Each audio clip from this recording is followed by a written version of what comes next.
नमस्कार। नमस्कार, मेरे साथ शरद जी भी हैं। जी सर। बिल्कुल मनोज, और चुनाव की तारीखों का ऐलान हो चुका है। ऐसे में मध्य प्रदेश छत्तीसगढ़ में सियासी हलचल बहुत तेज़ हो गई है और चुनाव का घंटा ये आप देख ही रहे हैं, ये बज रहा है।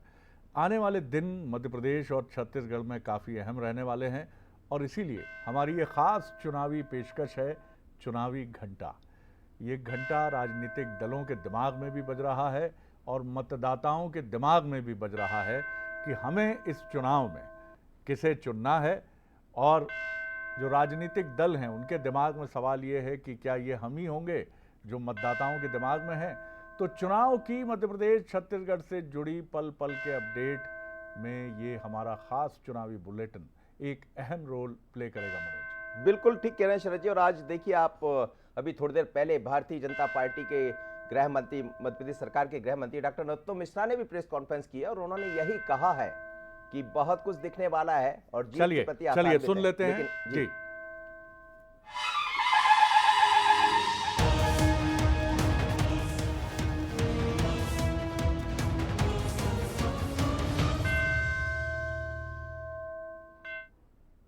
तो बीजेपी की 5वीं लिस्ट में कट सकते हैं कई टिकट, करीब 24 विधायकों के टिकट कट सकते हैं। 15 अक्टूबर को केंद्रीय चुनाव समिति की बैठक, बीजेपी के 94 जो बचे उम्मीदवार हैं उनको नामों को लेकर मंथन हो सकता है। 67 सिटिंग विधायकों के भाग्य का होगा फैसला। 9 मंत्रियों के टिकट पर भी होल्ड है।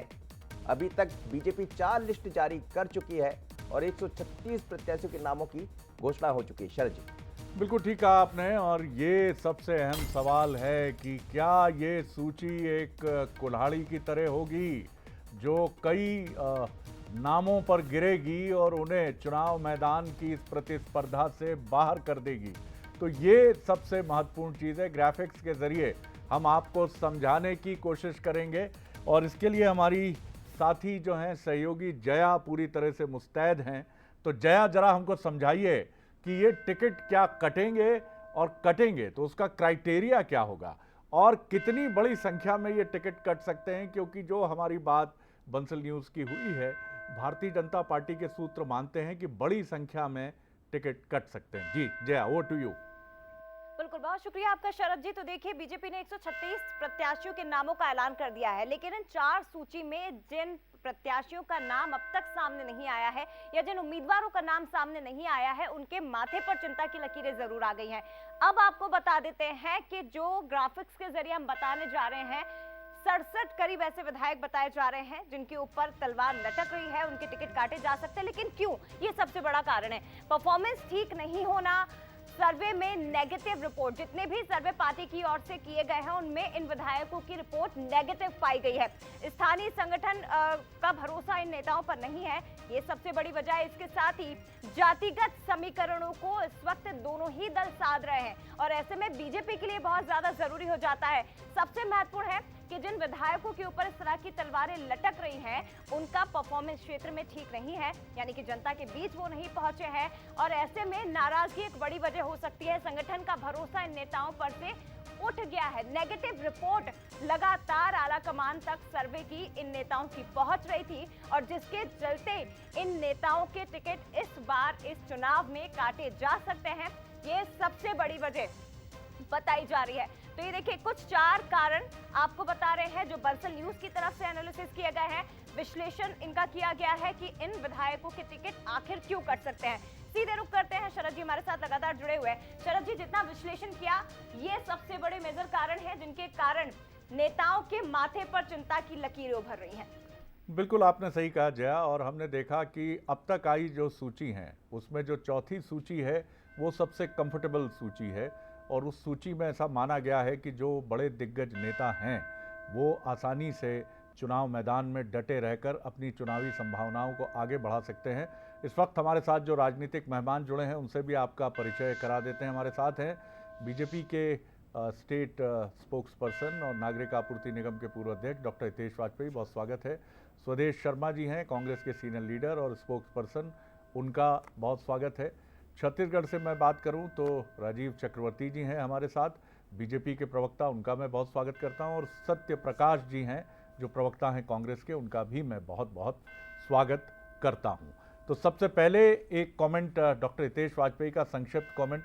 डॉक्टर वाजपेयी, अब तक की सूची जो रही हैं उसमें दूसरी सूची की बात करें और तीसरी सूची की बात करें तो ठीक है, उन सूचियों में आपने बड़े फैसले किए हैं और अब वो सूची आने वाली है जो सूची सबसे महत्वपूर्ण है, जिसमें नए चेहरे भी होंगे और पुराने चेहरों से कहा जाएगा कि आप विनम्रता से नए चेहरों को अवसर दीजिए और उनकी चुनावी संभावनाओं को भी आगे बढ़ाइए। क्या मैं ठीक कह रहा हूँ?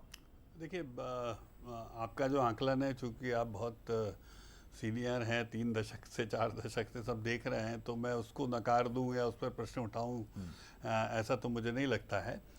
लेकिन हाँ, मैं आपकी कुछ बातों से ज़रूर सहमत हूँ कि मुझे ऐसा लगता है कि जो हमारे लिए भले ही पब्लिक के लिए कौतूहल का विषय रहा हो, लेकिन हमारे लिए जो आवश्यक था, जो जोखिम था, उसको हमने लिया है पहली 2 सूचियों में विशेष तौर पे। और उसको आप लोगों ने भी अप्रिशिएट किया है कि हाँ, इस भावना से वो सूचियाँ आई हैं। हम चौथी सूची यानी कि 57 लोगों की मध्य प्रदेश के संदर्भ में यदि बात करें तो वो सिटिंग एमएलएस जो आपके शायद जया जी जो क्राइटेरिया बता रही होंगी उससे सब फिट इन होते होंगे, तो स्वाभाविक है कि वो उन लोगों की सूची है। तो बचे हुए 94 नामों के ऊपर जैसा आपने बताया 15 तारीख को संभावित है बैठ के, पर ये 5 राज्यों को क्रमवार मुझे लगता है लिया जाएगा, जिसमें मध्य प्रदेश भी एक है। और हम विनेबिलिटी को लेकर बेहद गंभीर हैं शरद जी। तो मैं बॉटम लाइन यही कहना चाहूँगा, और विनेबिलिटी को ध्यान में रखते हुए मैंने आपसे पहले भी कई कार्यक्रमों में कहा कि जनता के मन का प्रत्याशी देना होगा शरद जी।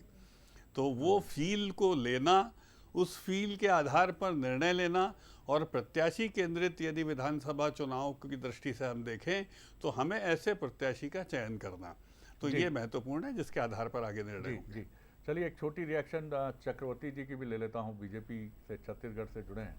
चक्रवर्ती साहब, आप और डॉक्टर वाजपेयी की मर्यादा है, इसलिए इस विषय पर आप बहुत खुलकर अपनी राय रखेंगे, मुझे चुनौती लगती है इसमें, लेकिन फिर भी इस बार हमने देखा कि जैसे मध्य प्रदेश में शिवराज जी, उनकी लीडरशिप तो निर्विवाद है ही, छत्तीसगढ़ में भी बात करें तो रमन सिंह जी की लीडरशिप पर भी हम यही टिप्पणी कर सकते हैं, निर्विवाद है।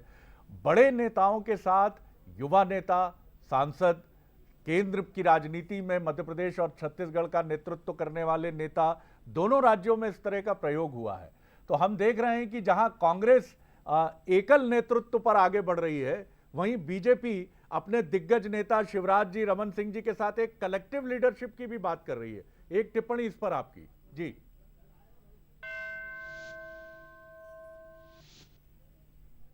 किया है, एक कलेक्टिव लीडरशिप डॉक्टर जी के ऊपर है। डॉक्टर रमन सिंह जी विधानसभा में भी लगातार सक्रिय रहे हैं और लोकसभा के भी सदस्य रहे हैं, और जनता के सतत संपर्क में हर वर्ग से, हर नागरिकों के हर वर्ग से, हर जाति समूह से उनका सतत संपर्क रहा है। तो पार्टी निश्चित रूप से उनके बातों के ऊपर उतरती है। और डॉक्टर रमन सिंह जी की सबसे बड़ी खासियत है, वे सौम्य व्यक्ति हैं, सबके साथ सबका विकास, सबके साथ लेके चलने वाले। कभी उनके मुंह में कभी नाराजगी, कभी तेवर, कभी ऐसा एग्रेसिव मूड कभी नहीं दिखा। वो सबके साथ बहुत सरलता से, मुस्कान के साथ व्यवहार करते हैं। तो वो पार्टी ने उनके ऊपर विश्वास जताया है, और वो बहुत अच्छा, जैसे वो क्रिकेट के एक अच्छे खिलाड़ी हैं, तो उनके अंदर एक कप्तानी का गुण है। बिल्कुल सही कहा आपने। कैप्टन का सबसे अच्छा गुण होता है कि मुखिया मुखसो चाहिए, खान पान को एक। सच्चा कैप्टन वही है जो सबको साथ लेकर चले।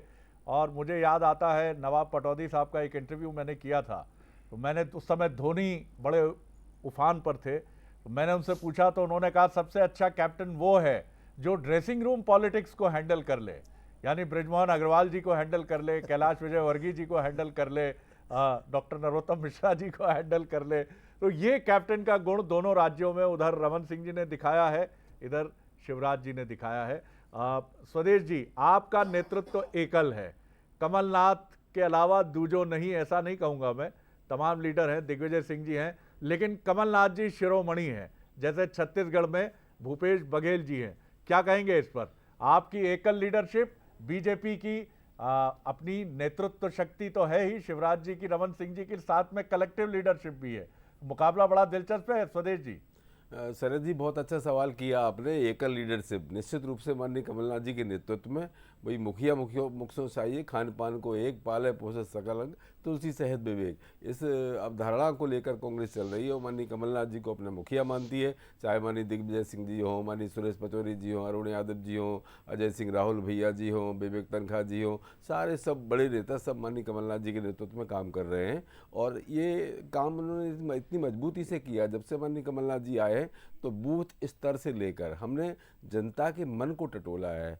मन को टटोलने के बाद फिर कार्यकर्ताओं के मन को टटोला है। कार्यकर्ताओं के टटोलने के बाद जो जितनी सारी सर्वे रिपोर्ट्स जो आ रही हैं, उन रिपोर्ट्सों को देखने के बाद, चाहे वो ऑब्जर्वर एआईसीसी के हों, पीसीसी के हों, प्रभारी हों, सह प्रभारी हों, स्थानीय संगठन हो, सबकी सलाह मशवरा माननीय कमलनाथ जी बिल्कुल व्यस्त रहते हैं और इन्हीं सब चीज़ों की समीक्षा करते हैं। उस समीक्षा के बाद जी हाँ, बोल लीजिए। उस समीक्षा के बाद जो स्थिति सामने आई, अभी हमने 2-3 चैनलों में अभी एक साथ डिबेट की, तो वो सूची खेलने के चक्कर में भारतीय जनता पार्टी ज़्यादा रह रही है।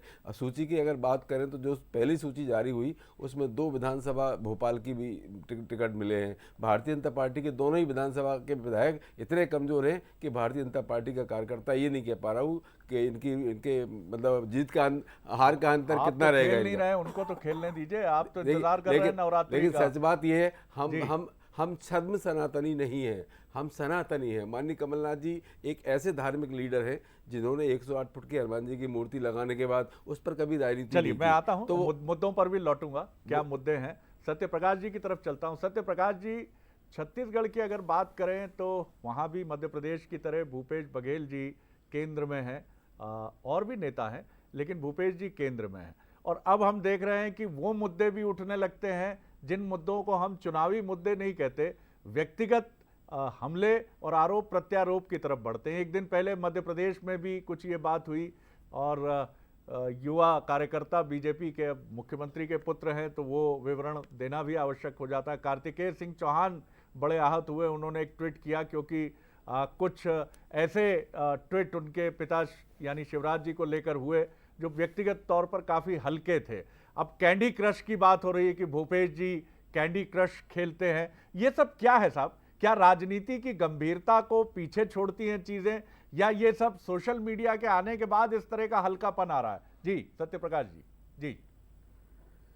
देखिए शरद जी, एक बात बोलूँगा कि छत्तीसगढ़ की अगर मैं बात करूँ तो भूपेश बघेल जी तो है ही। देखिए वो हमारे मुख्यमंत्री हैं, प्रदेश के मुख्यमंत्री, तो वो तो उनका तो नेतृत्व रहेगा, मगर हम एक सभी सामूहिक नेतृत्व के साथ हम चुनाव मैदान उतर रहे हैं। और जो आपने बोला हल्की बात हो रही है, इधर उधर की बात हो रही है, देखिए ये आप किसी भी हमारे लीडर का किसी का भी आप वक्तव्य उठा के देख लीजिए, बयान उठा के देख लीजिए, हम सिर्फ विकास की बात करते हैं, हम सिर्फ हमने जो 5 साल में काम किया उसकी बात करते हैं, हम मुख्यमंत्री जी के चेहरे की बात करते हैं, हम अपनी सरकार की योजनाओं की बात करते हैं, हम इधर उधर की बात नहीं करते। ये कब होता है? जब चुनाव नजदीक आता है और बीजेपी के पास जब कोई मुद्दे नहीं रहते तब वो इधर उधर की बात करते थे। आप कर्नाटक का हाल देख लीजिए, वहां पे हम विपक्ष में थे, हमने वहां सिर्फ उनके भ्रष्टाचार की बात की, हमने वहां की योजनाएं जो खराब गई, जो यहाँ की जनता को लाभ नहीं मिला उसकी बात की, मगर बीजेपी ने वहां कौन से मुद्दे उठाए? वही हाल यहाँ छत्तीसगढ़ में हो रहा है। उनको मालूम है कि यहाँ पे भूपेश बघेल जी ने काम किया, उनको मालूम है कि यहाँ पे योजनाएं अंतिम व्यक्ति तक पहुंची है। बस्तर के अंदर इलाकों में आज अस्पताल खुल गए, वहां पे सड़कें बन गई, तो विकास जो है अंदरूनी इलाकों तक गया है, ये बीजेपी को मालूम है। आप देखिए, अगर मैं एकदम चैलेंज के साथ एक बात बोलता हूँ, 8-9 महीने पहले की अगर मैं बात कर लूं, भाजपा कभी सड़कों पे कोई राजनीतिक गतिविधि करते हुए नहीं दिखी।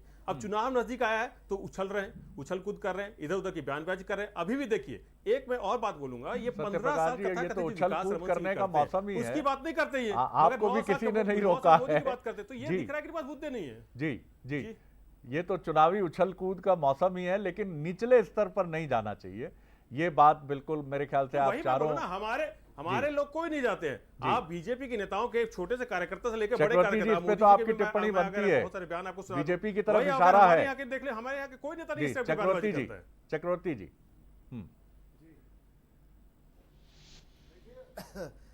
कांग्रेस पार्टी अब सोच नहीं पा रही। हमारी सूची आ गई है, हम आवास को लेकर जनता के बीच जा चुके हैं, हम भ्रष्टाचार की बात को लेकर जनता तक जा चुके हैं। ये कहते मुद्दे नहीं है, शराब घोटाला, शराबबंदी के मामले, तमाम मुद्दे को लेकर हम जनते हैं, हम कोई व्यक्तिगत टिप्पणी नहीं कर रहे हैं।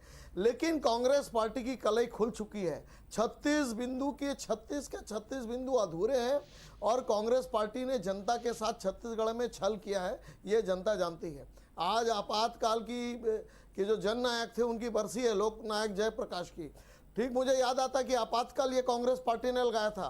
छत्तीसगढ़ में भी आपातकाल लगाने की कोशिश की जा रही है। तमाम भारतीय जनता पार्टी नेताओं के ऊपर चार्जशीट करने की कोशिश करते हैं, पत्रकारों के ऊपर वो करते हैं, समाचार समूह की विज्ञापन बंद करने की धमकी देते हैं, लेकिन भारतीय जनता पार्टी डटी हुई है पत्रकारों के साथ, और जो नैतिक मूल्य है, जो प्रजातांत्रिक मूल्य है, उसकी बात करती है भारतीय जनता पार्टी। और जिस प्रकार से यहाँ सड़कों की हालत है, कानून व्यवस्था की हालत खराब है, तो कांग्रेस पार्टी अभी तक मंथन नहीं कर पा रही। हम किसको विधायक, हम तो पूरी पर्चियां ला चुके हैं, घंटी बज चुकी है लोकतंत्र की, और हम जनता तक भी जा रहे हैं द्वार द्वार, और ये बातें तय हो गई है कि कांग्रेस पार्टी आता हूं सत्यप्रकाश जी, आपकी तरफ भी आता हूं, दोनों मेहमान डॉक्टर वाजपेयी और स्वदेश जी की तरफ भी आता हूं। तो कांग्रेस पार्टी सूची का खेल खेल रही है, अभी तक आ नहीं पा रही सड़क। चलिए अब एक और खबर का रुख कर लेते हैं, जिसपे आप सारे राजनीतिक मेहमानों की राय बहुत अहम होगी, मनोज जी की राय भी अहम होगी। देश में मंडल कमंडल पार्ट 2 की तैयारी है। जातिगत जनगणना को बड़ा मुद्दा बनाने की कोशिशें साफ तौर पर नजर आ रही हैं। कांग्रेस जातिगत जनगणना को एक बड़ा मसला बनाने की तैयारी में है। राहुल गांधी बीते कुछ समय से देश में जहां भी जा रहे हैं, वो हर सभा में ये मुद्दा उठाते हैं। मंगलवार को शहडोल के भाषण में भी राहुल ने ये मुद्दा छेड़ा। 28 मिनट के भाषण में 16 मिनट यानी मोर देन 50% उनका जो भाषण था वो कास्ट पर था, जातिवाद पर था। भाषण में 16 बार जातिगत जनगणना के मुद्दे पर वो बोले से आप समझ सकते हैं कि कांग्रेस इसको कितनी तरजीह दे रही है। 24 के चुनाव में यानी लोकसभा में ये सबसे बड़ा मुद्दा है, 23 के चुनाव में भी ये बड़ा मुद्दा है। मध्य प्रदेश, छत्तीसगढ़ कांग्रेस कह चुकी है कि सत्ता में लौटने पर वो जातिगत सर्वे कराएगी, यानी 23-24 जातिगत जनगणना। जया, ओवर टू यू, आप हमें समझाइए कि क्यों उठा रही है ये मुद्दा। पहले बाइट सुन लेते हैं जया, फिर मैं आपकी तरफ आता हूं। जी, पहला काम हमारी सरकार का संसद कर देगी। क्यों? क्योंकि हम आदिवासी वर्ग को, दलित वर्ग को और ओबीसी वर्ग को हिंदुस्तान की हिस्सेदारी देना चाहते हैं। देश में जब मंडल आयोग की बात संसद के अंदर आई थी, तो लोकसभा में, पार्लियामेंट में ऑन रिकॉर्ड विरोध उनके नेता स्वर्गीय राजीव गांधी जी ने किया था। देश में जब काका कालेलकर कमीशन की रिपोर्ट 50 के दशक में आई और 80 के दशक में मंडल आयोग की रिपोर्ट आई, तो उसको लागू न करने का काम कांग्रेस। तो कांग्रेस क्यों उठा रही है ये मुद्दा, ये हमें समझाएंगे Jaya. Over to you Jaya. एक बार बहुत शुक्रिया सर। तो देखिए, इस वक्त जातिगत जनगणना और जातियों को लेकर सबसे ज्यादा राजनीति देश भर में हो रही है, खासतौर पर उन चुनावी राज्यों में जहां इस साल के आखिर में यानी कि अगले कुछ दिनों में चुनाव होने हैं। लेकिन वो कारण मैं आपको बताऊं उसके पहले मुझे एक चीज याद आती है। कभी कांग्रेस के समय में ये नारा बहुत ज्यादा गूंजता था, ना जात पर ना पात पर, इंदिरा जी की बात पर मोहर लगेगी हाथ पर। लेकिन इस वक्त वो नहीं है और सबसे ज्यादा बातें इस वक्त जाति को लेकर ही हो रही है। आखिर क्यों? इसके पीछे की वजह सबसे पहले आप समझ लीजिए कि जाति को लेकर सबसे पहले क्यों मुद्दा उठाया जा रहा है। 2024 में हिंदुत्व की राजनीति को चुनौती देने की दरअसल कांग्रेस ने तैयारी कर ली है। बहुसंख्यक वोट बैंक को बांटने की कोशिश इस जातिगत समीकरण के जरिए हो रही है। हिंदू बेल्ट में बीजेपी को नुकसान पहुंचाने का एक सबसे बड़ा प्रयास, लेकिन सफल कितनी होगी ये परिणाम बताएंगे। 2014 के बाद की बात करें, 2024 में हिंदुत्व की राजनीति यानी कि आने वाले लोकसभा चुनाव में एक बड़ा मुद्दा जातिगत को लेकर, सर्वे को लेकर होगा, क्योंकि इसके संकेत राहुल गांधी ने मंच से दिए हैं जब वो मध्य प्रदेश के शहडोल में सभा को संबोधित कर रहे थे। और 2014 के बाद एक बड़ा वोट बैंक रहा मध्य प्रदेश में। भले ही बीजेपी के हाथों से खिसका, लेकिन 2019 में इसी वोट बैंक ने बीजेपी को बड़ा फायदा पहुंचाया था। कांग्रेस की उस मुद्दे को उठा रही है, ये आपने समझ लिया, लेकिन बीजेपी इसकी काट कैसे निकालेगी, कैसे इसका मुकाबला करेगी, वो भी जरा हम जल्दी से समझ लेते हैं। देखिए कैसे मुकाबला करेगी पीएम मोदी, क्योंकि पिछड़ा वर्ग से आते हैं। ये सबसे बड़ा उदाहरण है। एमपी में पिछड़े वर्ग से 3 जो है मुख्यमंत्री आते हैं, हिंदुओं को बांटने की साजिश इसे ठहराया जा रहा है। इसके साथ ही पीएम मोदी, क्योंकि जैसे मैं बता रही हूँ कि खुद इस वर्ग से आते हैं, तो ये सबसे बड़ा मुद्दा बीजेपी बनाएगी। पिछले 3 जो मुख्यमंत्री हैं वो इस वर्ग से आते हैं, बाबूलाल गौर, इसके साथ ही उमा भारती और वर्तमान में मुख्यमंत्री शिवराज सिंह चौहान। और साजिश बताया जा रहा है हिंदुओं को बांटने की। तो इस तरह से कुछ काट निकालने की तैयारी बीजेपी ने इस जातीय समीकरण को लेकर कर ली है, लेकिन कितना फायदा मिलेगा ये देखेंगे। और मध्य प्रदेश, छत्तीसगढ़ जो 2 चुनावी राज्य हैं, इस वक्त क्या समीकरण है वो भी जरा जल्दी से समझते हैं। एमपी में करीब 48% ओबीसी वोटर्स हैं, छत्तीसगढ़ में 43.2% ओबीसी वोट बैंक है। एमपी में करीब 48% ओबीसी वोटर, और इसके साथ ही मध्य प्रदेश, छत्तीसगढ़ के अलावा राष्ट्रीय राजनीति की ओर रुख करें तो वहां पर इसका गणित क्या है वो भी जरा जल्दी से आप समझ लीजिए। 2009 में 22% ओबीसी ने बीजेपी को वोट दिया था, और इसके साथ ही 2019 में ये वोट बैंक और ज्यादा बढ़ गया। 44% ओबीसी ऐसे थे जो बीजेपी को जिन्होंने वोट दिया था, और बीजेपी इनकी सबसे पहली पसंद बनी थी। तो ये देखिए, अब मंडल का मंडल जिसे लेकर राजनीति लगातार हो रही है, उसका इतिहास क्या है उस पर भी एक नजर फटाफट से डाल लीजिए। ये तो रहा ओबीसी वोटर्स जो कि मध्य प्रदेश, छत्तीसगढ़, इसके साथ ही राष्ट्रीय राजनीति में महत्वपूर्ण भूमिका निभा रहा है। लेकिन इतिहास जरा समझ लीजिए। मंडल आयोग की रिपोर्ट में ओबीसी को 27% आरक्षण की सिफारिश की गई। इसके साथ ही राजीव गांधी के लिए एक बड़ी चुनौती उस वक्त साबित हुआ था।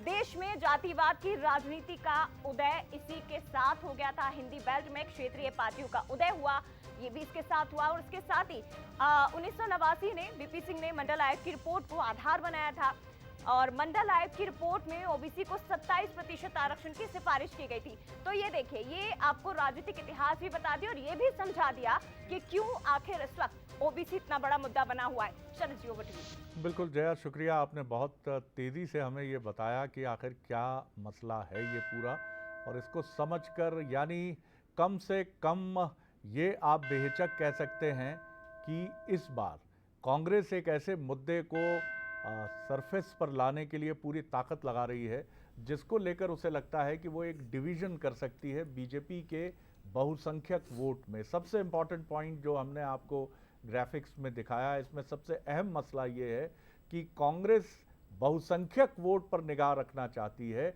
और इसी के साथ आदिवासी वनवासी का जो मुद्दा राहुल गांधी ने उठाया, SC ST को वो अभी भी मानती है कि पारंपरिक रूप से ये उसकी तरफ आकर्षित होते हैं, सहज रूप से ये उससे छिटके नहीं हैं।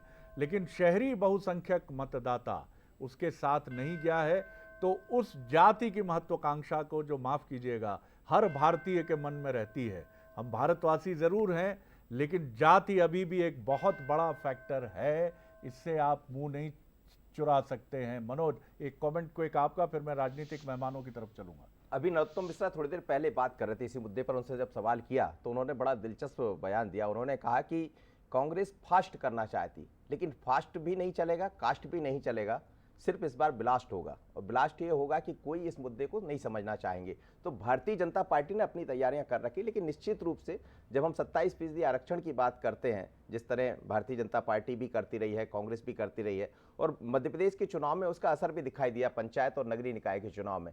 तो ये एक ऐसा मुद्दा है जिसको कहा जाता है कि मधुमक्खी के बर में हाथ डालना, मैं जितना समझ पाता हूँ वो भारतीय कांग्रेस ने किया है। लेकिन आप किस तरह देखते हैं कि तमाम उकसाने के बाद भी कांग्रेस के, बीजेपी के किसी बड़े नेता ने अभी तक ये नहीं कहा है कि हम अगर यूपीए के समय कोई जातिगत जनगणना है तो उसके आंकड़े जारी करेंगे, या हम 2024 में सत्ता में आने के बाद जातिगत जनगणना कराएंगे। इसके पीछे क्या वजह आप देखते हैं? अगर कांग्रेस ये कह रही है तो इसको डिफ्यूज करने का, जैसा डॉक्टर नरोत्तम मिश्रा कह रहे हैं कि अगर इस मुद्दे को ब्लास्ट करके ख़त्म करना चाहती है बीजेपी, एक घोषणा काफ़ी है कि 24 में हम सत्ता में लौट ही रहे हैं, ये हमारा दावा है, और हम जातिगत जनगणना करा के स्थिति सामने रख देंगे। देखिए, घोषणा करके मुझे नहीं लगता कि भारतीय जनता पार्टी, क्योंकि भारतीय जनता पार्टी ये बता चुकी है बहुसंख्यक लोगों को बांटने का काम कांग्रेस कर रही, यानी हिंदुत्व की राजनीति, सनातन की राजनीति जिस पर बीजेपी चलती रही, वो अपना जो मूल मुद्दा है उसको छोड़ना नहीं चाहेगी। और क्या आपको ये भी लगता है कि चाहिए। संघ की कहीं असहमति है इस बिंदु पर?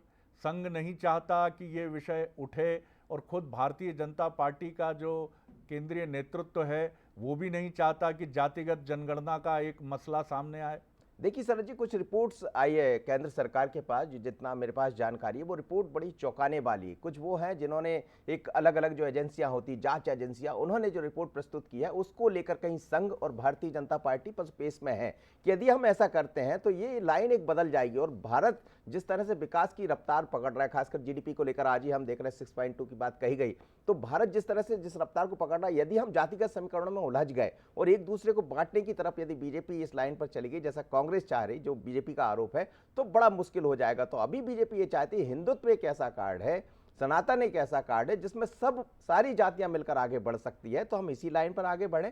और संघ बिल्कुल नहीं चाहता है कि इसमें हमें हाथ डालना, संघ ये चाहता है बीजेपी के साथ मिलकर कि हम विकास की राह पर बढ़े, चलिए। हम दूसरे जो हिंदुत्व है उसकी राह पर आगे चलते रहें और हम एक मैसेज दे पाए कि हम सिर्फ और सिर्फ विकास चाहते हैं। लेकिन अभी तक बीजेपी इसके विरुद्ध भी एक बड़ा कैंपेन खड़ा करने के बारे में मजबूत रणनीति के साथ सामने आएगी। इसका इंतजार हो रहा है कि वो रणनीति क्या होगी। अगर आप नहीं चाहते हैं कि जातिगत जनगणना के चक्र में आप उलझें, तो फिर आपकी स्ट्रैटेजी क्या होगी? ये बीजेपी को इस उलझन में तो कांग्रेस ने डाला है। मैं फिर चलूंगा राजनीतिक मेहमानों की तरफ। सबसे पहले स्वदेश शर्मा जी, मुझे समझाइए ज़रूर कि जातिगत जनगणना से देश का क्या भला हो जाएगा? हमारी ग्रोथ रेट बढ़ जाएगी, हम विकास के रास्ते पे बहुत तेज़ी से दौड़ पड़ेंगे, दुनिया हमें देख के कहेगी कि वाह साहब ये तो कॉस्ट के तरफ बड़ी तेज़ी से चलते हैं, सारी जातिगत जनगणना तैयार कर लेते हैं। और कई बार हमने देखा भी है कि ये मसले उलटवार भी करते हैं। मुझे याद आता है 2003 जब एक विषय बहुत अच्छा था कि गांव में चरनोई की ज़मीन वो दलितों को देने की तैयारी थी, लेकिन वो कहीं ना कहीं एक वर्ग संघर्ष में ओबीसी वर्सेस एससी में बदल गया। तो ये विषय बहुत समझदारी से, बहुत सतर्कता से उठाने के होते हैं। क्या इससे कांग्रेस क्या भला देख रही है इसमें? जी शरद जी, बहुत बहुत धन्यवाद, आपने अच्छा प्रश्न किया। लेकिन आप इतने विद्वान पत्रकार हैं, हम आपको क्या समझा पाएंगे। हाँ, हम इतना जरूर जानते हैं, जमहूरियत में जनता भगवान होती है और हमारे संविधान में ये लिखा है कि जो राजनेता हैं उन्हें जनसेवक कहा जाता है। जनसेवक का मतलब जनता के नौकर। तो जनता के नौकर को, जनता को विकास के रास्ते पर जोड़ देना चाहिए। 140 करोड़ की आबादी है हमारे देश की। 2011 से जनगणना का काम शुरू हुआ, जातिगत जनगणना। उसके लिए ज़रूरत क्यों आन पड़ी कि 140 करोड़ जनता है, उस जनता को मूलभूत सुविधाएं किस किस समाज को कितनी मिल पा रही हैं, किसको नहीं मिल पा रही हैं। अगर जातिगत जनगणना हो जाएगी और ये जारी हो जाएगी तो निश्चित रूप से सरकारें उनको उसमें शामिल कर लेंगी। उदाहरण के तौर पर एक भोई समाज है, अब भोई समाज को यही पता नहीं चलता कि वो काय में आता है। कुल मिला के अगर जातिगत जनगणना इन्होंने, माननीय प्रधानमंत्री महोदय ने उस डॉक्यूमेंट को आगे बढ़ा दिया होता, जारी कर दिया होता, जो कांग्रेस ने शुरू कराया था यूपीए की सरकार के टाइम पर।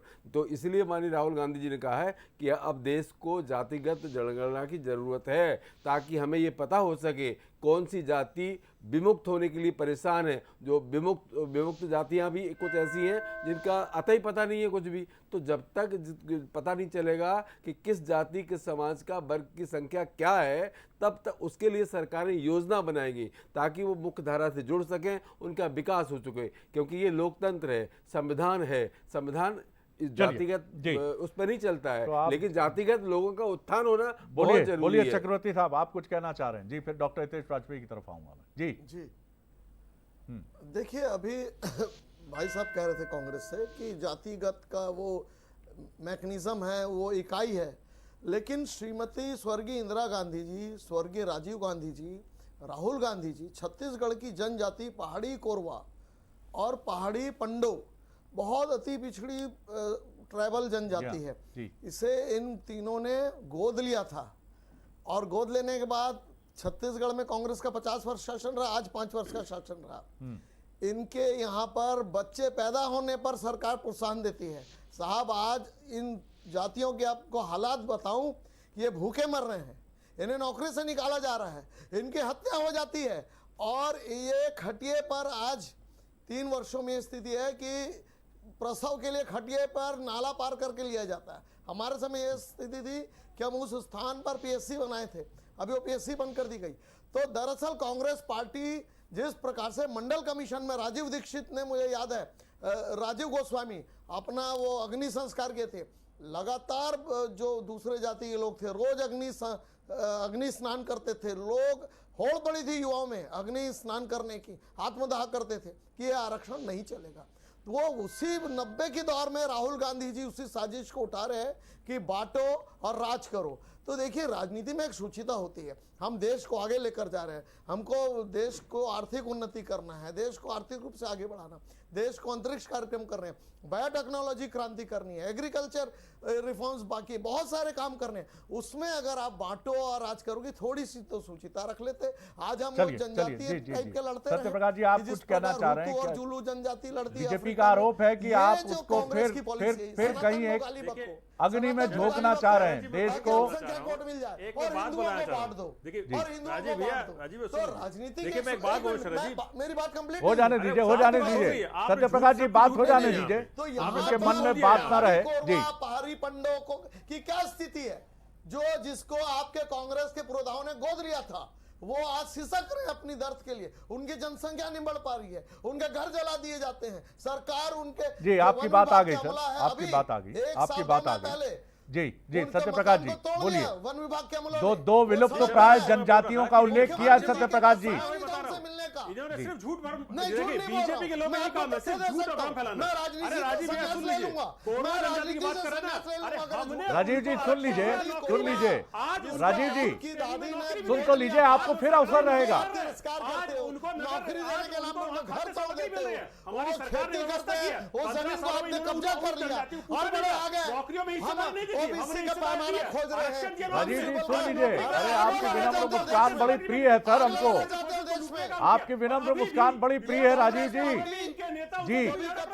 सिर्फ उसे जमीन हड़प रहा है, घोटाला कर आज भी फूट डाले राज करो करना चाहते हैं, नेता ने जमीन फूट दी है कि डाले नहीं राज करो, उनका जमीन हड़पे कि नहीं हड़पे, फूट डालो राज करो का बंद करो, जमीन हड़प रही है, हमने उनको उनका हक दिया है, हमने उनको नौकरी दी है, वो आज सरकारी नौकरी कर रहे हैं, आज अच्छा। उनको खाद्य सामग्री मिल रही है। आज भी मैं चैलेंज के साथ बोल रहा हूँ, ये बता दें कि इनके नेता ने गौरवा जनजाति के व्यक्ति की जमीन छीनी है कि नहीं छीनी है। आज उनसे विपक्ष में रहते हुए भी केंद्र सरकार के दबाव बना के उनसे जमीन ले लेते हैं अपने चलिए चलिए चलिए मैं लौटता हूँ, आप दोनों की तरफ लौटता हूँ, आप दोनों की तरफ लौटता हूँ कुछ देर में एक और सवाल के साथ। डॉक्टर हितेश वाजपेयी, आपने सुनी गर्मा गर्म बहस भी हो गई इस बीच में, आखिर इस मुद्दे पर संजीदगी से बात करने के लिए क्या आपको लगता है एक सर्वदलीय बैठक बुलाने की भी आवश्यकता है?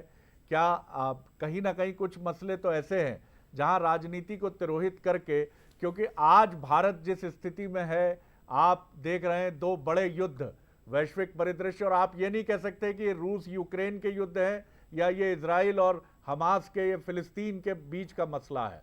आज पूरी दुनिया एक ग्लोबल विलेज है और इस ग्लोबल विलेज में कहीं भी कुछ होता है असर आता है। इसके बीच में आपको बहुत एक होकर आगे बढ़ना है। तो हर विषय पर मुझे लगता है पक्ष विपक्ष के बीच एक गहन विमर्श भी जरूरी है, जिसकी कमी भी कई बार महसूस की जाती। कैसे, क्या क्या राय रखेंगे आप? जी देखिए, आपने बिल्कुल ठीक कहा, और जब संविधान की रचना हुई थी तब से ही दो वर्ग बनाए गए थे, अनुसूचित जाति और जनजाति, और बाकी जितनी जातियां और उपजातियां थी पिछड़ी, उनको अदर बैकवर्ड कास्ट के रूप में परिभाषित किया गया था और इस एंड को ओपन रखा था। और उसी के तारतम्य में 1953 में पहली समिति जो बनी थी वो काका कालेलकर की समिति बनी थी। नेहरू जी ने के समय में उसको 55 में उसको पटल पर भी उसकी रिपोर्ट को रखा गया था, और दो विषय उन्होंने बताए थे। उन्होंने कहा था ये जो अदर बैकवर्ड कास्ट है, और ख़ास तौर से हिंदू समुदाय की महिलाएं, उसको उन्होंने बैकवर्ड माना था कि इन दोनों को सपोर्ट करने की ज़रूरत है, स्पेशली फिर रिपीट करूंगा सर, शिक्षा के क्षेत्र में और तकनीकी शिक्षा के क्षेत्र में। उन्होंने बहुत स्पष्ट करके अपनी रिकमेंडेशन दी थी और इस पर काम होना था, लेकिन दुर्भाग्य से उस समय भी काम नहीं हुआ, चूँकि वही कांग्रेस की सरकारें लगातार बन रही थी तो उन्होंने शायद उस समय उसको उतना महत्व नहीं दिया होगा। फिर उसके बाद मंडल कमीशन की भी बात आई। मंडल कमीशन को हम लोग जानते हैं, राजीव जी की भी 420 की मेजॉरिटी से, थम्पिंग मेजॉरिटी से उनकी सरकार थी, तो उन्होंने उसको उतनी गंभीरता से नहीं लिया। रहा सवाल, देखिए शरद जी, आपने जो रखा है मैं बहुत स्पष्ट कह दूं, हमारा रवैया अदर बैकवर्ड कास्ट को लेकर गंभीर है, चुनावी नहीं है। हमने इसीलिए सबसे पहले जो कमीशन होता है, आयोग जो होता है, उसको संवैधानिक दर्जा दिया, क्योंकि वो संविधान की व्यवस्था के तहत था। ये 70 साल किसी ने नहीं दिया, सब बात करते रहे। फिर उसके बाद उच्च शिक्षा में, नीट में और बाकी परीक्षाओं में ओबीसी के आरक्षण को सुनिश्चित किया। तो ये दूसरा कदम बढ़ा, जो कि कालेलकर जो आयोग था जिसकी रिकमेंडेशन थी उसको माना गया। दूसरी रिकमेंडेशन उसकी महिला आरक्षण को लेकर थी, उसको लेकर 33% आरक्षण का रिजोल्यूशन दोनों सदनों में पारित कराया लेकिन गया। डॉक्टर वाजपेयी लोग ये जानना चाहेंगे चुनाव में खास तौर से कि अगर बीजेपी इस मुद्दे को रिफ्यूज कर रही है तो उसका मजबूत कारण क्या है, क्या रिफ्यूज या कर वो रहा है? आगे जाकर किस बात को जातिगत रिफ्यूज कर जनगणना रहा की तरफ बढ़ेगी? सर मैं आपसे पूछ रहा, आपने बोला रिफ्यूज कर रही है, तो मुझे बताइए किस बिंदु को हम रिफ्यूज हाँ, तो फिर आप इसको किस रूप में देख रहे हैं? ये जनता को एक स्पष्ट परिप्रेक्ष्य में मैं आपको वही रखने जा रहा हूं, लेकिन मैं आपके इस बयान को पूरी तरह या इस कह सकता हूं हाइपोथेटिकल क्वेश्चन को खारिज करता हूं कि हम कोई रिफ्यूजल कर रहे हैं, हम तो एड्रेस कर रहे हैं। मैं एक मान रहे हैं आपकी ये जरूरी है, तो अब इसका जी ये जरूरी है जातिगत जनगणना। देखिए, अदर बैकवर्ड कास्ट संवैधानिक व्यवस्था है, और जब मैं आपको बता रहा हूं 1950 से लेकर इस पर चर्चा चल रही है, 2 वर्गों का निर्णय हो गया था और अदर बैकवर्ड कास्ट का निर्णय लंबित था। उस पर निर्णय ही भाजपा सरकार ने लिया, ये मैं आपको बता रहा हूं कमिटेड होकर, और किसी ने लिया ही नहीं। बातचीत होती रही, कमीशन की दोनों की रिपोर्ट आई, आपने दोनों को देखा क्या हुआ। मैं ये कहना चाह रहा हूं, we are committed to the cause of other backward caste. और ये बात अब आप आ जाइए 11 में मान लें आपने, एक आइडियोलॉजिकल बात नहीं लगती आपको? नहीं, आप कह रहे हैं हम प्रतिबद्ध हैं, बिल्कुल सहमत हैं हम। सर मैंने आपने रिजल्ट ओबीसी बताया आयोग को संवैधानिक मान्यता दी, आपके मुख्यमंत्री मध्य प्रदेश के 3 इस कास्ट से आते हैं, देश के प्रधानमंत्री आते हैं, लेकिन ये बात मैं 2-3 निर्णय बताता हूं आपको। ये अनसुलझी है कि जातिगत जनगणना को लेकर रुख क्या है सर? आपका? मैं सुलझी बात है आपको बता रहा हूं ना, आप बड़े ध्यान से सुनिए सर आप जी, ठीक है। पहली चीज, पहला निर्णय, पहले बातें होती रही, पहला निर्णय उस आयोग को संवैधानिक दर्जा देना। संवैधानिक दर्जे से क्या होता है, अब आप ये पूछ सकते हैं कि भाई ऐसा करके क्या फायदा। संवैधानिक दर्जा देने से उसकी रिपोर्ट ऑथेंटिक, ऑन रिकॉर्ड और उसका वजन हो जाता है, ये आप भी जानते हैं, वो कॉन्स्टिट्यूशनल रिपोर्ट्स हो जाती हैं जैसे आयोग बनता है।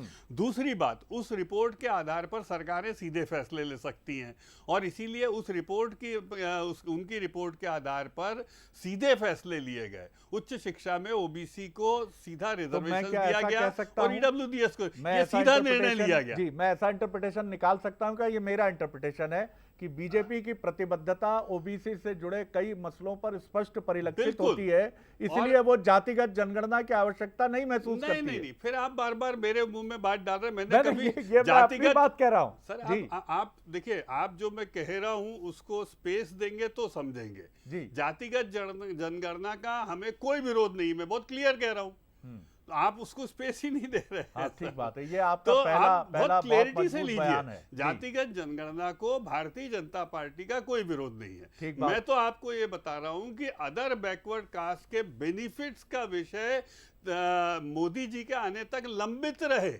चर्चा में रहे। जी, मैं वो बताना चाहता हूं कि उन रिपोर्ट्स पर क्रियान्वयन का काम मोदी जी ने शुरू किया, और उसके मैंने 3 चरण बताया आपको। आयोग को संवैधानिक दर्जा देना, ओबीसी आरक्षण को उच्च शिक्षा में, नीट में, सब जगह सुनिश्चित करना। उसके बाद महिला आरक्षण, उसी की रिपोर्ट थी कि महिलाओं के लिए 33% आरक्षण को दोनों सदनों से पारित करा। हमने नहीं बोला ये तैयार है, वो तैयार, ये नहीं है, वो नहीं है, पारित कराया गया। अब इसके बाद इसकी जो अगली कड़ी है जिसकी तरफ आप बोल रहे हैं, जातिगत जनगणना ऐसा पड़ाव जो होना ही है, हमारा कोई विरोध नहीं है इसको लेकर, लेकिन हम इसको पॉजिटिवली देखते हैं शरद जी, हम इसको सकारात्मक रूप से लेकर चलने जाते हैं। आपने देखा होगा ओबीसी को रखा तो हमने ईडब्ल्यूएस को भी रखा। कांग्रेस का नकारात्मक पक्ष आपकी दृष्टि में क्या है? चुनावी पक्ष, मैं नेगेटिव नहीं कहूंगा, इसलिए नहीं कहूंगा कि भाई ठीक है उनने काम नहीं किया, उनको जरूरत, लेकिन उनका चुनावी पक्ष है। ये तो हम सरकार में रहते हुए 2/3 बहुमत लाते हुए करते जा रहे हैं।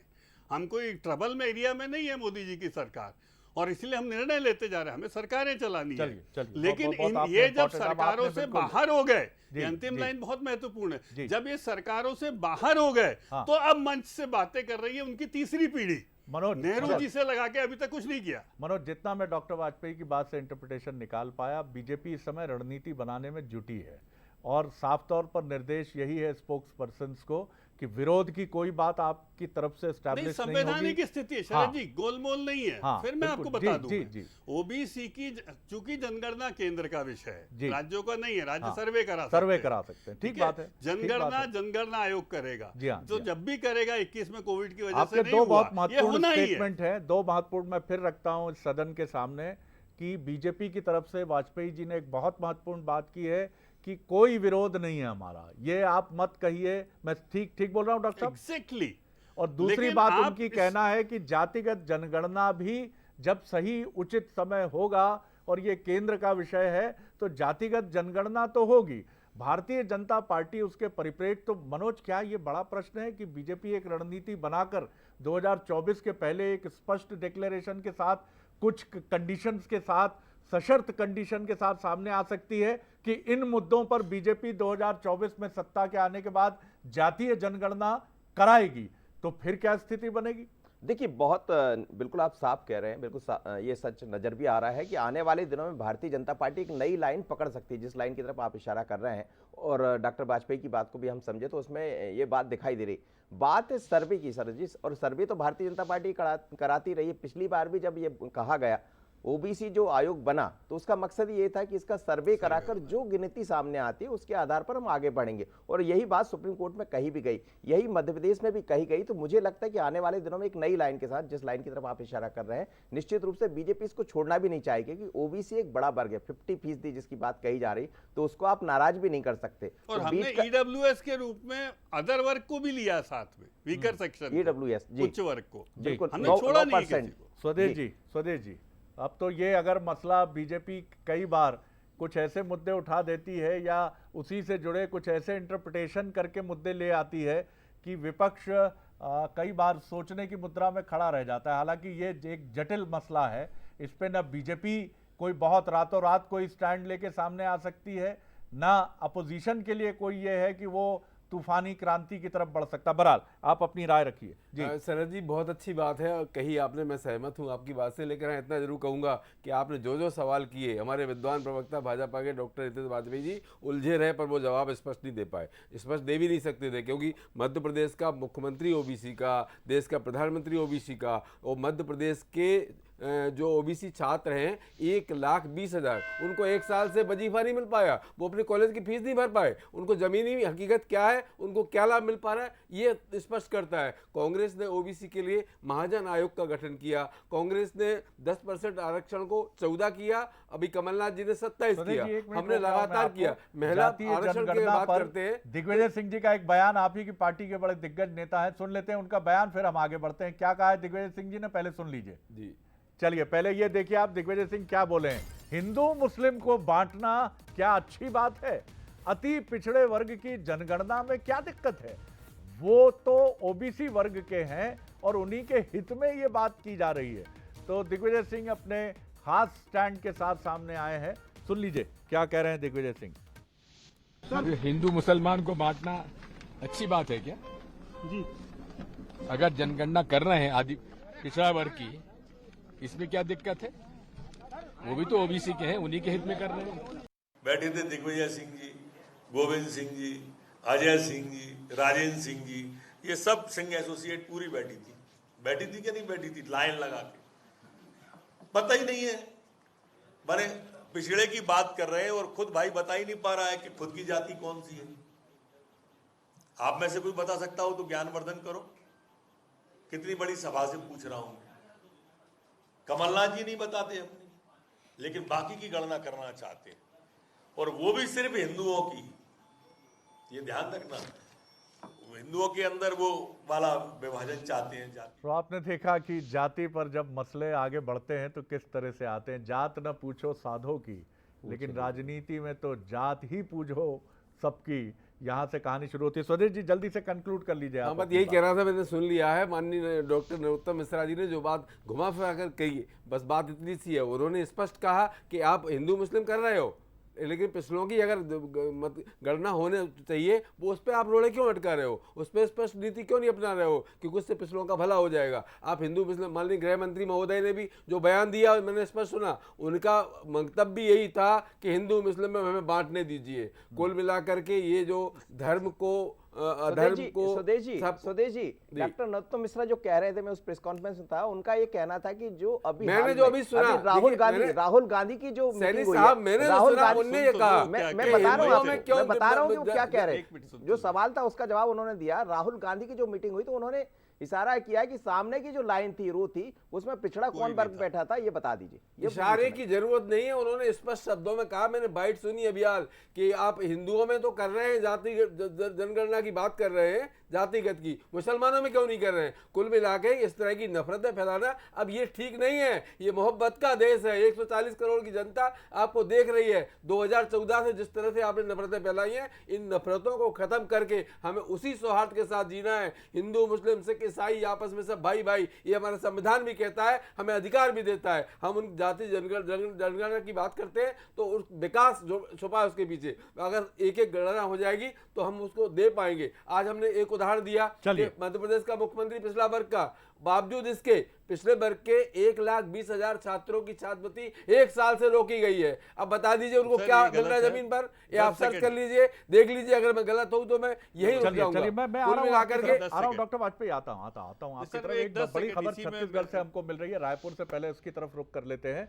देर रात तक चली है कांग्रेस स्क्रीनिंग कमेटी की बैठक, और कांग्रेस की जो प्रदेश प्रभारी हैं कुमारी शैलजा, उनका बड़ा इंपॉर्टेंट बयान आया है जो आप स्क्रीन पर देख रहे हैं कि देर रात तक चली बैठक और कुमारी शैलजा का बयान सामने आया है, और सभी सीटों पर नामों को लेकर चर्चा की गई है। 12 अक्टूबर को शाम 5 बजे सीईसी की बैठक होगी, और सीईसी की बैठक में नामों पर अंतिम मुहर लग जाएगी। पहले चरण की 20 सीटों पर नाम तय किए गए हैं, और जैसा आप जानते हैं छत्तीसगढ़ में 7 नवंबर को पहले चरण का चुनाव होगा। एक क्विक रिएक्शन इस पर सत्य प्रकाश जी, तो तैयारी पूरी है, अब सेट हो गई है बिल्कुल कहानी, और अब नाम सामने आने वाले हैं जी सत्य प्रकाश जी। जी जी शरद जी, देखिए हम लोग तैयारी तो, जैसे मैं बताऊं कि 2018 हमारी सरकार बनी, सरकार के तहत जो काम करने चाहिए वो तो हमारे मुखिया ने काम किया। उसके साथ ही संगठन के तौर पे हम तो उसी समय से एक्टिव थे। आप देखिए बूथ स्तर पे हमने कमेटियां बनाई, उसके बाद जो संकल्प शिविर हुए, ट्रेनिंग हुए। हमारे मुख्यमंत्री, देश के इतिहास में पहली बार ऐसे हुआ कि प्रदेश का मुख्यमंत्री हर विधानसभा पर गया है। तो हम तो तैयारी के मूड उसी समय थे। और सबसे बड़ी बात, हमको चिंता नहीं है तैयारी क्या करनी है, हमने काम किया है। वो चिंता वो करता है, तैयारी वो करता है जिसने काम नहीं किया होता 5 साल में। हमने काम किया है, योजनाएं बनाई है, उससे लाभ मिला। नीति आयोग की रिपोर्ट आती है, 40 लाख लोग गरीब रेखा से ऊपर आए हैं छत्तीसगढ़ में, तो हमने काम किया, इसलिए हमको चिंता करने की बात नहीं है। और टिकट की बात है, देखिए हम लोकतांत्रिक तरीके से हमने टिकट बंटवारे करते हैं। हम ब्लॉक लेवल मंगाया हमने, उसका जिले लेवल, प्रदेश लेवल पर, उसके बाद जो स्क्रीनिंग कमेटी की बैठक, चुनाव समिति की बैठक, अब सीईसी की बैठक होगी। तो एक हमारे लोकतांत्रिक प्रक्रिया है। ये विपक्षी दल भाजपा के जैसा नहीं है कि आप वहाँ दिल्ली में बैठ के अमित शाह जी निकाल देते हैं, यहाँ के नेताओं को पता नहीं रहता है। तो हम एक लोकतांत्रिक प्रक्रिया के तहत बढ़ते हैं टिकट बंटवारे में भी। और जैसा आपने खुद ने बाइट चलाया कि ये 12 तारीख को सीईसी में होगी, उसके बाद हो सकता है नाम आ जाएंगे। और बार बार मैं बोल रहा हूँ हम 75+ के साथ वापस आएंगे, क्योंकि देखिए सबसे बड़ी बात वही है, मुख्यमंत्री का चेहरा, मुख्यमंत्री जी का काम, हमारी सरकार की योजनाएं, अंतिम व्यक्ति तक लाभ, गरीबों का विकास, हर वर्ग का विकास। जी जी डॉक्टर हितेश वाजपेयी आप कुछ कह रहे थे? मैं बहुत एक इंडिपेंडेंट से कंक्लूड करूं। हाँ, मैं एक इंडिपेंडेंट हिंदू मुसलमान को लेकर फैक्ट रख रहा हूँ। देखिए हमने हमेशा इस बात को भी कहा है शरद जी कि आप बैकवर्ड क्लासेस में हिंदू मुसलमान नहीं करिए, और इसीलिए आपको ध्यान हो, हमने जो मुसलमानों में भी जो पसमानदा मुसलमान और इन सब की भी बात हमने करी है कि भाई मुस्लिम समुदाय में भी बहुत पिछड़ी जातियां हैं, तो उनको लाभ क्यों नहीं मिलना चाहिए? आप बार बार उनको अलग क्यों कर देते हैं? तो इस देश को हिंदू सरकार में तो आप है, सरकार मध्य प्रदेश में आपकी सरकार, देश में आपकी सरकार, रोका किसने? आप उन्हें लाभ दीजिए ना, लेकिन आपने तो 27% को भी खारिज करवाने में पूरा षड्यंत्र किया। कांग्रेस केवल हिंदू मुसलमान देखती है, हम पिछड़ापन देखते हैं जातियों में, और हम सब 19 वर्ष के शासन मैंने आपको नहीं टोका स्वदेश जी, बताइए आपने पिछड़ों को क्या दे दिया? स्वदेश जी मैंने आपको टोका नहीं, देखिए मैंने आपको टोका नहीं, आपको टोका नहीं, मैंने आपको टोका नहीं, कमलनाथ जी ने किया। आपने तो देखिए क्या मैं एक अच्छी बात कहने जा रहा हूँ, जो देखिए फिर मैं बहुत जमीनी जो सवाल किया था उसका जवाब नहीं है ये। आप तो गड़बड़ हो रही है आपकी। 1,20,000 अब आप डिस्टर्ब कर छात्र हैं, अब आप उनकी डिस्टर्ब कर रहे हैं। क्यों रोकी? जैसे मैंने मुसलमानों में पिछड़ा वर्ग की बात करी, आपको करंट लग गया। कंक्लूड करिए, मैंने पसमानदा मुसलमान की बात करी, आपको करंट लग गया। चक्रवर्ती जी कंक्लूड करिए जी। आपको करंट लग गया क्योंकि हम मुस्लिम मुस्लिम वोट बैंक में पिछड़े वर्गों की उपेक्षा नहीं की जाएगी। पूरे जो देश में जिस प्रकार से जो ताना बाना बना हुआ संवैधानिक मूल्य, जैसे आदरणीय वाजपेयी जी ने कहा कि जो संवैधानिक ताना बाना है, जो सीरियसनेस है, वो भारतीय जनता पार्टी कर रही है, चाहे मुस्लिम पिछड़े बंधु हो या दूसरे जातियों में है, उनको उनका अधिकार दिया जाएगा। लेकिन कांग्रेस पार्टी जिस प्रकार से उसका राजनीतिक लाभ लेना चाहती है, चुनावी लाभ लेना चाहती है, वो बहुत दुखद है। हम वो 1990 के उस दशकों को जो जाति की जो लड़ाई है, ये आपका काम है। कांग्रेस ने कभी जाति धर्म के नाम पे वोट नहीं मांगा है, कभी भड़काया नहीं है, कभी दो लोग चिढ़ गए, सारे चिढ़ गए। आप धर्म की राजनीति करते हो, बंटवारा आप करते हो, जैसे हमने चलिए बहुत शुक्रिया किया, मेहमानों का, सब चिढ़ गए। बहुत शुक्रिया डॉक्टर हितेश वाजपेयी, स्वदेश जी, सत्य प्रकाश जी और चक्रवर्ती साहब, बहुत धन्यवाद चुनाव के पहले। और मैं इसके लिए भी धन्यवाद दूंगा कि मर्यादा और शालीनता से आप सभी ने अपना अपना प्रतिनिधित्व किया और चुनाव में भी इसी स्वरूप के साथ हम आप दोनों को, क्योंकि दोनों ही राज्य दो ही दलों की राजनीति के केंद्र हैं, आप इसी तरह बने रहिए। बहुत शुक्रिया आप सभी का, शुक्रिया मनोज जी, शुक्रिया जया। बने रहिए बंसल न्यूज़ पर, खबरों का सिलसिला जारी है और चुनाव का ये घंटा बजता रहेगा चुनाव होने तक, प्रतिदिन 1 से 2। और ये हम विनम्रता से इसलिए कहते हैं कि चुनावी खबर यानी बंसल न्यूज़।